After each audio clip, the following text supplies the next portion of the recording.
যদি কেউ জেনে থাকেন যে আপনার রিজিকটা হারাম, আপনি মাদ্রাসায় দান করবেন না, আপনি মসজিদে দান করবেন না, যতক্ষণ পর্যন্ত আপনি হালাল রিজিক না অন্বেষণ করছেন। এটা আপনার প্রতি আমার নসিহত।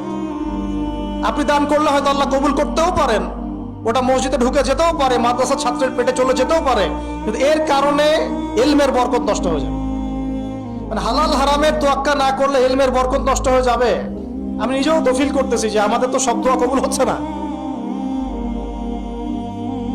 বিগত 50 বছর থেকে আমরা দোয়া করতেছি, আল্লাহ বাইতুল মাকদিসকে মুক্ত করে দাও, জেরুজালেমকে মুক্ত করে দাও, এই করো সেই করো, আমাদের কাশ্মীরের ভাইদেরকে সাহায্য করো, আরাকানের ভাইদেরকে সাহায্য করো।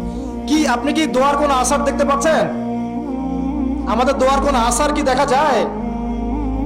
তার মানে আমাদের হয় রিজিক, খাওয়া দাওয়া, চলাফেরা, কোনো না কোনো জায়গায় তো সমস্যা আছে ভাই, আছে কি নাই? ওটা খুঁজে বের করতে হবে।